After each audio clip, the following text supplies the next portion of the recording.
Maray na pagkaaga po sa Indugabos, si Double V Giraray, si Vince Villar, si Rabasero. Aldaw kita ngunyan ng Biyernes, pet sa 25 sa bulan po kang Hulyo 2025. Para Giraray, ang podcast na ini sa mga aspiring broadcasters, sa mga aki pa na nangangarap na maging broadcaster pag abot ng panahon. Pag-ulayan ta po so nangyari kay Miss Easily. No? Aram nindo, ako po naghanga. And naugmahon kung paano po na-handle easily ni Ma'am Easy Lee kang ABS-CBN. So sa iya pong hanggang binti na yung tuhod ng baha mistake niya sa sarong live report niya manungod po sa baha sa Metro Manila. Dakulong po ang ginibo po ining katatawanan. No? Yung iba na mga content creators, cut yung portion kung saan siya nagkamali, ginibuhan ng video loop, ipinost, tapos wala. For fun lang siguro. Pero ang pinaka-obeto, malamang kang iba, monetization. Mas dako lang engagement, mas dako ang nagre-react. Siyempre, kwarta yon, no? Dipisil ang motibasyon nila. Masakit kalaban ang ibang mga content creators. Pero kitang mga broadcasters, nakasuporta po kita kay Miss Easily. Sabutaan sa iya pong inagihan, no? Ako particularmente, haloy na ako sa broadcast. Kadakol ko na pong pagkakamali. Sinasabi ko yan. Kadakol ko ng mga errors. Ang pagkakaiba mi lang talaga. Tapos sa panahon may bako pa po malala ang social media. So wala pa po yung mga siring kaining mga memes na ini. So malamang kung iguana, parehas siguro kami nadanasan ni Miss Easily as in iba pang mga broadcasters na nagkamali man. Sa mga aspiring broadcasters, dahil po nindo katakutan ini, no? Dahil wala po talaga ng perpektong tagapagbareta. Siringani kan, mga sikat na po na mga reporters sa TV, nagkakamali pa. Kita pa daw, lalo kung kita po baguhan. Sa kaso po ni Miss Easily, kung paano niya po na-handle easily yung sa iyang mistakes, nag-post na lang siya sa social media, nagsabi na gutom kaya, sa masunod siguro makaon na siya bago mag-report, no? Sinuportahan man po siya kang veterano, as in chief reporter po kang ABS-CBN. Midbid ko po ini, nakasabay ko na sa coverage si Sir Jeff Canoy, talagang matibay po ini. Sabi niya talagang bilang tao, nangyayari po talaga sa gabos ang mga siring na pagkakamali. No? Aramindo ba po basta-basta ang TV reporting? Ako na naghali sa radyo, nagdyaryo, tapos nag-TV, natawan ng break digdi sa ABS-CBN, no? Bilang stringer.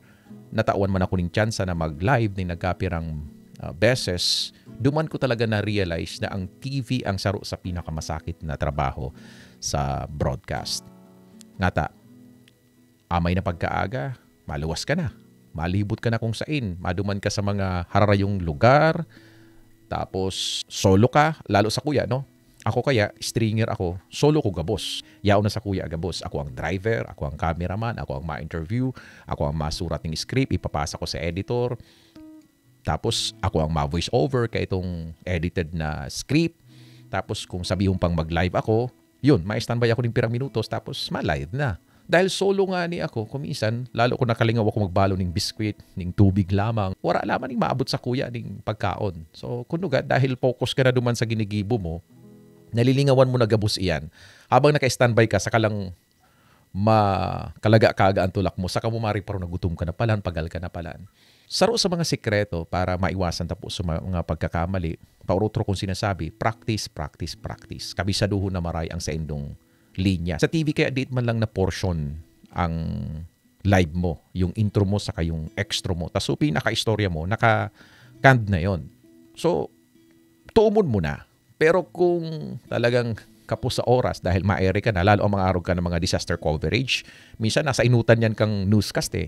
So kung dahil maiwasan habang naka-live ka, talaga nagkamali ka na, dapat tatao ka po mag-improvise. Yan, saro yan sa mga sikreto. Madali yun lang mag-improvise kan sa imong script kung kabisado mo po ang sa imong istorya. Total, ikaw man ang nag-gather ka yan, ikaw ang nagsurat ka yan. Talagang tuom mo kung ano ang dalagan kang istorya na yan. Kung dahil mo man nasunod sa pinaka-exact na script na sasabihon mo sa imong live, edi mag-improvise ka. Gumamit ka na lang ng ibang tataramon. Tangani na mabawi mo tulos iyan.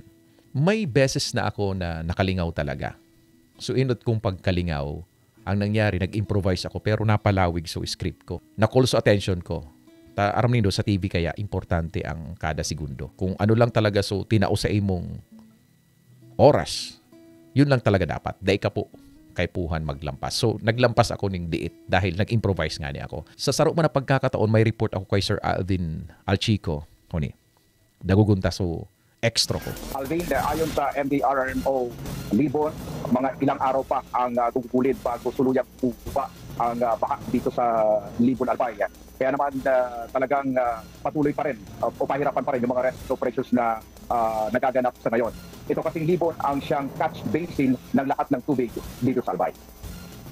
Maraming salamat, Vince Villar. So nari pa Ronindo, medyo nawara ako duman sa linya ko. Dahil ko na nga ni aram sa eksaktong words na dapat na sabihon ko duman. Maringani tanabawi ko tulos. Muntik na. Kinabahan talaga ako dyan, no? Sa report na yan. And maringani, tadain na naghapot giraray si Sir Alvin. Sa sobrang nervyos ko gayod, saka siyempre yung pagal naman, saka gutom, baka dahil ko na po masimbag ning tultol, no? Pero at least, kabisado ko sa istorya ko kaya nakapag improvise ako. So, kaipuhan talaga, maray adalan mo yung sa imong script, tuumon, as in, pag nasa ere na, lingawan mo na muna, so pagal, so gutom, so tensyon, no? So, focus ka lang muna sa magiging output kang sa imo pong istorya. Lingawan na muna ang nervyos. Dahil mo pag-isipon na kadakol ang mahiling sa imo. Wala na kitang magiginibo duman po sa mga content creators na gustong pagkakitaan yung mga mistakes ta sa telebisyon. Talagang iyo yan ang motibasyon ninda, makadakol sinda ning engagement para aram mo na, no? Or talagang trip lang ninda. Gusto lang talaga ninda na magpaulok at the expense kang kasusupgan kang iba, no? Kung mangyari man yan, ang mahalaga po sa linya lang kang tataramunta sa live, kita nagkamali. Dahil kita nagkamali duman sa mismong istorya ta. Ngunyan, kung nakumbiter mo na, so pagkakamali, siring po kang ginibo ni Miss Easily, ulukan mo na lang yan and do your best na dai na po mangyari sa masunod. Tadipisil man po kaya na puro permi ka naman sana nagkakamali kada live. Iba na yon. Kung bihira man sana mangyari na magkamali, okay lang yan. Gabos man po nakakaranas ka yan. So, support kita kay Miss Easily. Buda sa iba pa mga broadcasters na nagkamali naman dati or duman sa iba na pwede pang magkamali in the future. Aramin do sa pagbabareta, ang importante na ihahatod ta, so napapanahon, so totoo, as in, baretang importante sa mga tao. Mabuhay po ang mga broadcasters.